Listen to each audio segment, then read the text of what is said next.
Hai, jumpa lagi sama aku Ines Fania. Dan sekarang aku sudah sama Eyang. Video kali ini akan berbagi tentang rahasia dari kesehatannya Eyang. Aktivitasnya Eyang sehari-hari itu Eyang apain aja? Kegiatan saya sehari-hari. Iya. Kegiatan saya sehari-hari itu saya jadwalkan dalam 1 minggu. Jadi setiap hari itu ada acara sendiri. Udah dijadwalkan masing-masing ya? Ya, itu lalu saya lakukan begitu terus. Kecuali ada sesuatu penghalang atau apa. Gitu. Jadi kegiatan saya sehari-hari itu kalau hari Minggu itu memang saya gunakan untuk menghormati hari Tuhan, itu istirahat 1 hari itu nggak kerja apa-apa, acaranya ya diperbanyak berdoa, itu saja.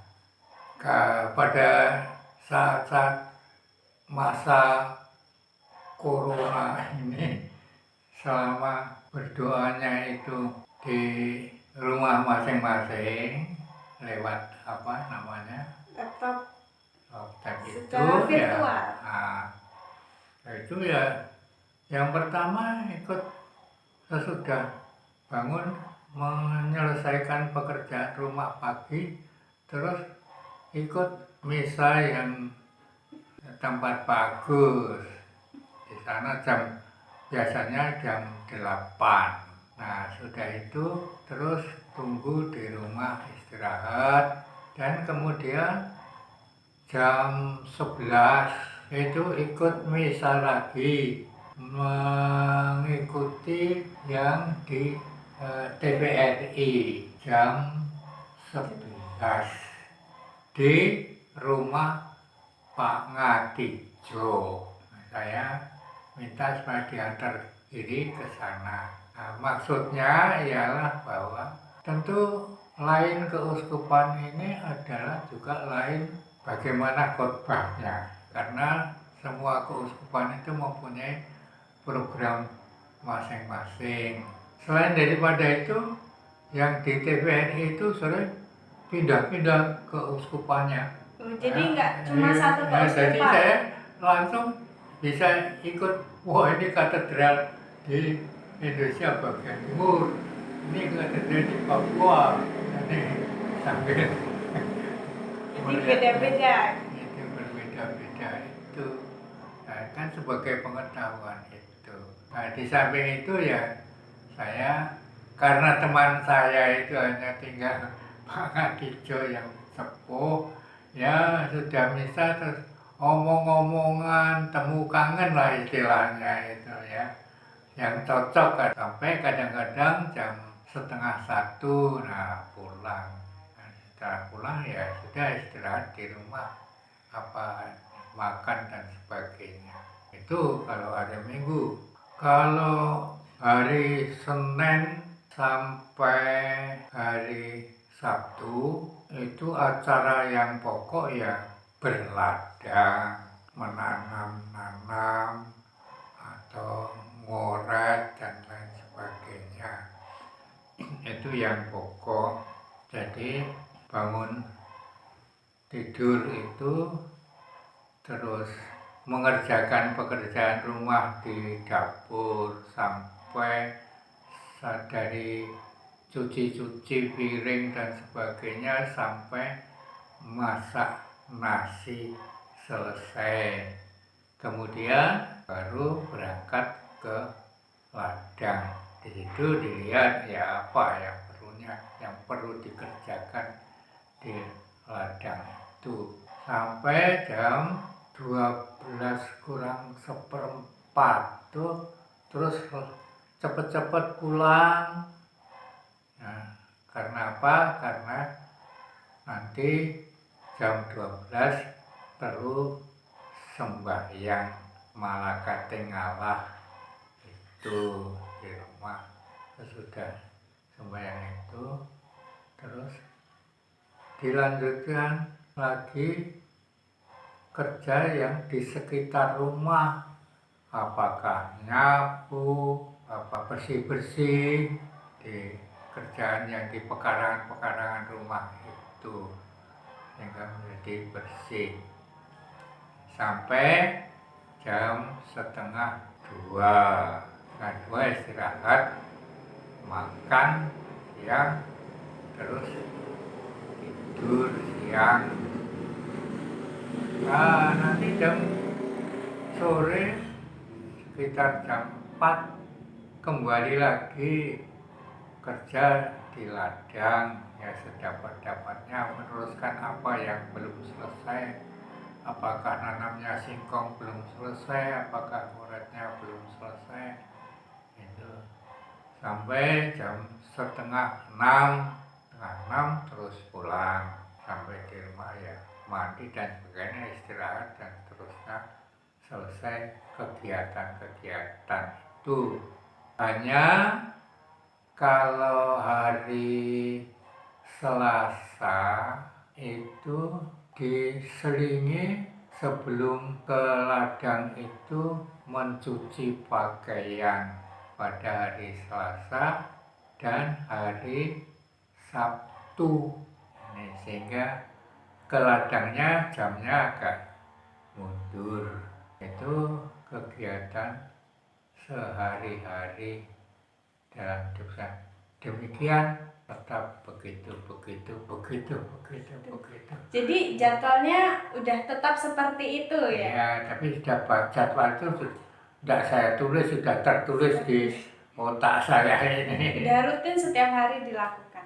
Nah, kan Eyang hampir setiap hari dari Senin sampai Sabtu pasti ke ladang. Iya. Nah, itu ada gangguan-gangguan nggak Eyang? Dari kesehatannya Eyang atau mudah capek atau gimana? Gangguannya yang pasti ya capek itu, ya pegel-pegel lah begitu. Tetapi anehnya itu kalau waktu kerja itu justru malah yang pegel-pegel tadi pagi-pagi itu karena keringat dan sebagainya malah hilang. Jadi malah badannya itu malah terasa apa ya, seger begitulah. Walaupun kesel tapi seger lah. Tidak lesu, tidak pening-pening, tidak apa. Itu malah. Eyang pernah sakit yang berat gitu ya? Sakit berat. Saya sakit berat itu waktu kecil, sakit beratnya yang namanya sakit berat ya gitu-gitu saja, itu adalah malaria. Ya, pada waktu itu memang namanya malaria ini bukan main hebatnya atau menyerang manusia itu. Itu pernah sakit malaria itu sampai ya tidak bisa sekolah dan sebagainya. Kemudian pernah juga saya sakit keras itu pada umur ya sudah agak dewasa begitu. Tapi saya nggak tahu penyakitnya apa, semacam kolera atau semacam apa. Sampai saya itu dibawa ke rumah sakit sampai 3 hari lamanya. Nah, penyakitnya saya juga tidak tahu karena biasanya dokter itu nggak mau ngasih tahu apa sakit-sakitnya. Kemudian saya pernah sakit, pokoknya sakit perut lah, apa ya, semacam disentri tetapi yang keras itu. Nah, ini saya peroleh itu pada waktu saya itu mengurus kepindahan di Jakarta. Itu sampai lama saya sakit. Kalau tidak salah sampai 17 hari. Lama ya? Lama. 2 minggu. Sehingga waktu saya di rumah sakit itu, tipes apa namanya ya. Tipes ya, nama tipes. Nah, itu sampai saya itu kekuatannya itu habis. Walaupun sudah dinyatakan sembuh, tetapi saya pulang tuh belum bisa kerja apa-apa. Berjalan saja mulai dari rambatan terus berangkang. Udah seperti anak kecil itu. Nah, sehingga saya kemudian nggak bisa bertugas mengajar. Saya sudah waktu itu sudah jadi guru di ST di Muntilan. Maka saya belum berani ke sekolah. Setelah kira-kira 2 minggu baru pulih kekuatan saya, baru mulai ke sekolah ini.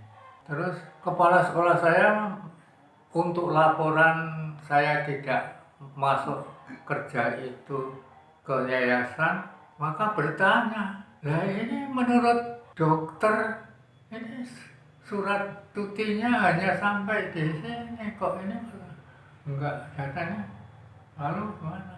Wah, saya itu belum bisa apa-apa deh Pak. Kalau begitu ya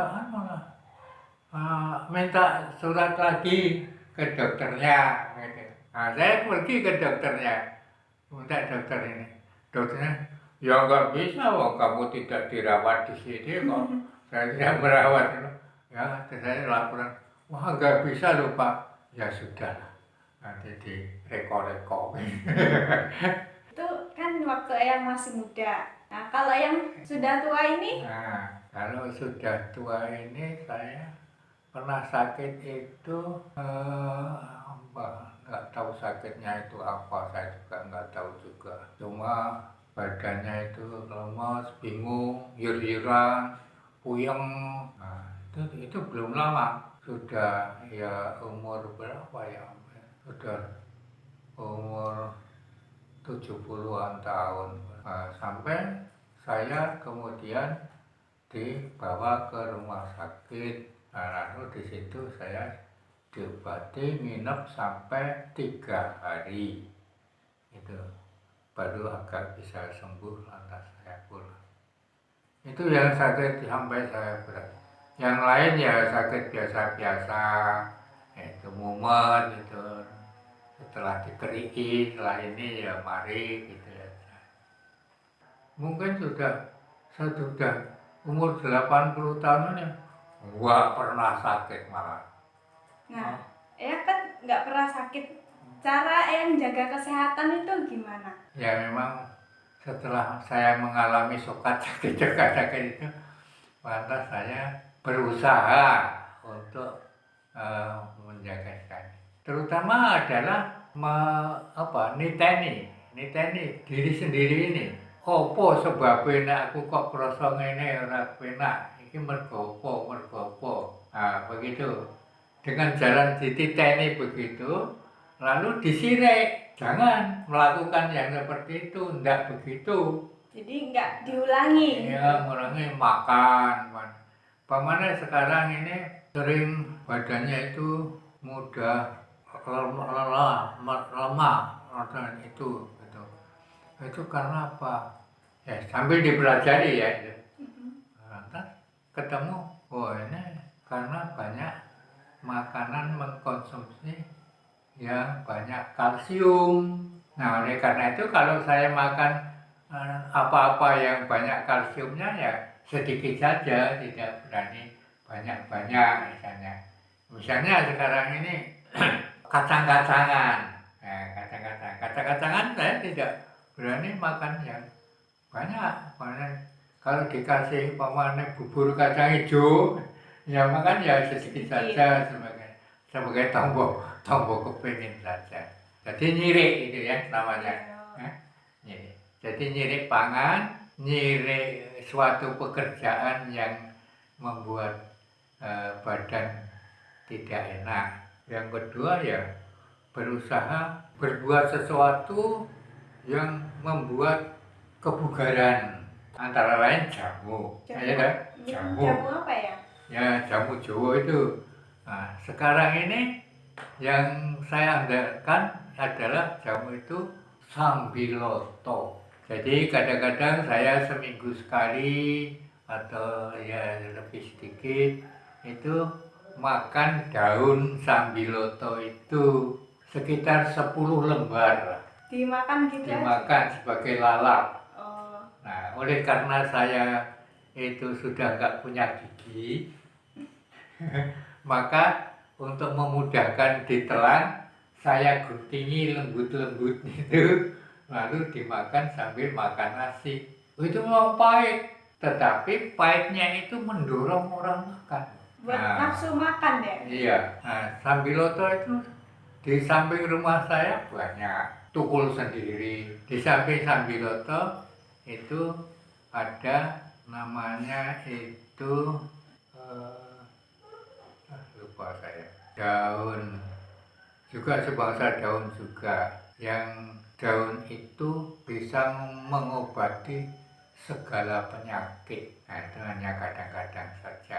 Ini di tempat tetangga saya punya, saya sering minta padanya.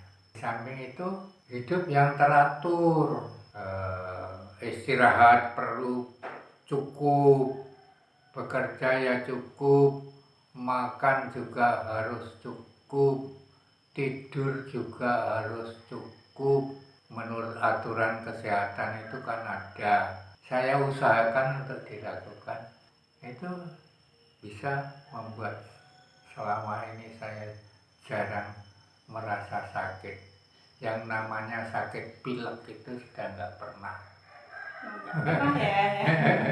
Saya nggak pernah. Jadi rahasia kebugaran dari Eyang ini menyangkut pola istirahat, ya Eyang, pola makan, terus ada nih pola pikir, ada cara berpikir. Eyang mempengaruhi kesehatan nggak? Berpikir. Iya. Ya kalau sudah tua ini memang nggak ada pikiran begitu itu. Semuanya begitulah. Jadi mengalir aja ya ya. Nggak ada depan. Cuma kalau saya itu mengenai pendengaran dan mata itu sudah banyak kurang ya, sudah nggak bisa betah membaca apa itu sekarang. Jadi baca apa itu saya nggak pernah. Kan sekarang baca di kadang ada orang yang tua yang sudah pikun. Nah, Eyang ini kan nggak pikun. Belum pikun kan? Ya kebanyakan ada yang sudah pikun gitu. Nah, baru tuyuk-tuyuk. Iya. Kalau Eyang caranya nih bagaimana gitu? Supaya nggak pikun Iya. itu. Nah itu ya sehat itu. Sehat badan dan pikiran itu. Jadi jangan mikir-mikirkan yang susah dan sebagainya itu. Jadi yang ringan-ringan aja. Bangsa sing marahi susah, marahi ini itu hilang sama sekali dan tidak ada lagi. Nah, caranya untuk seperti itu adalah selalu ingat kepada Tuhan.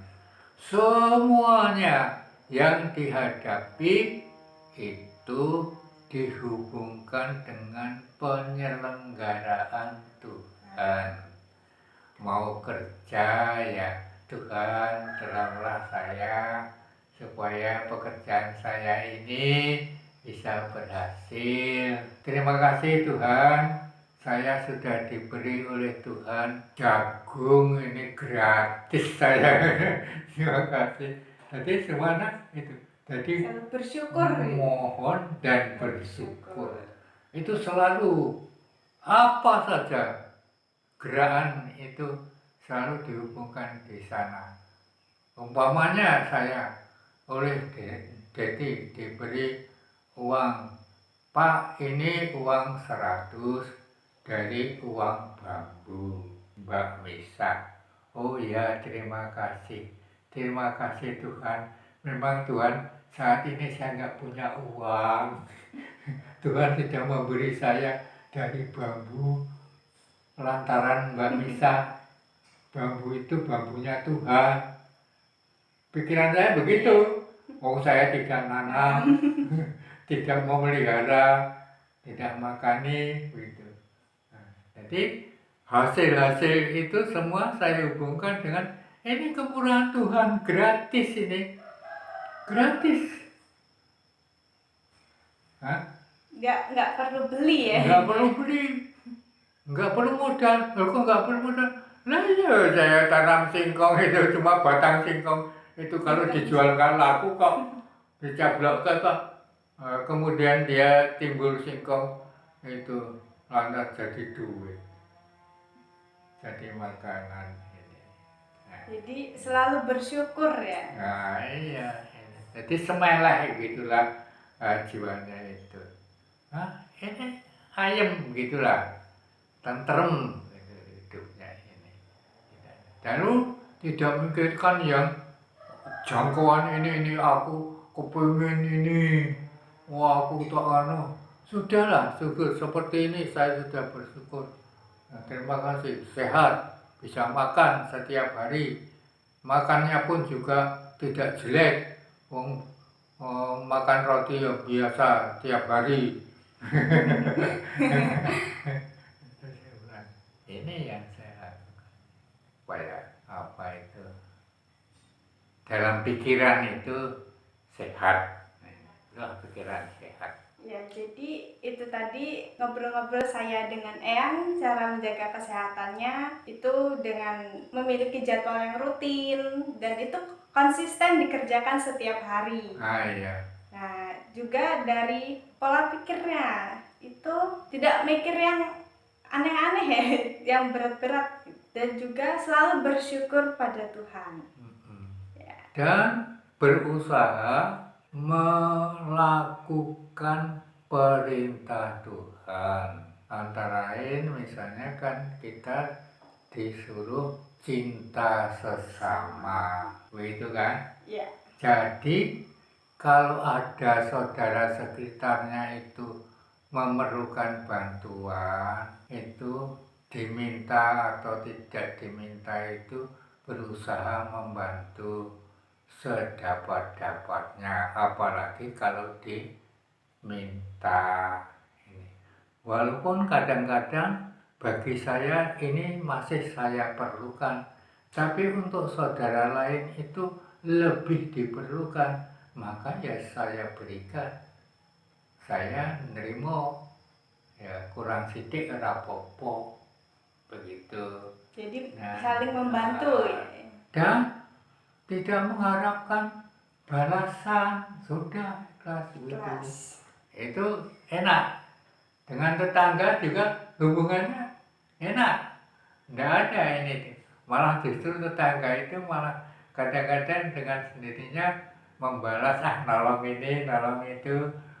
Orang kita mau nolong apa itu, ngersek-ngersek ke pekarangan dan sebagainya. Gitu. Jadi punya jadwal yang rutin dan konsisten selalu dilakukan setiap hari. Kemudian bersyukur pada Tuhan dan berbuat baik dengan sesama. Terima kasih. Dah.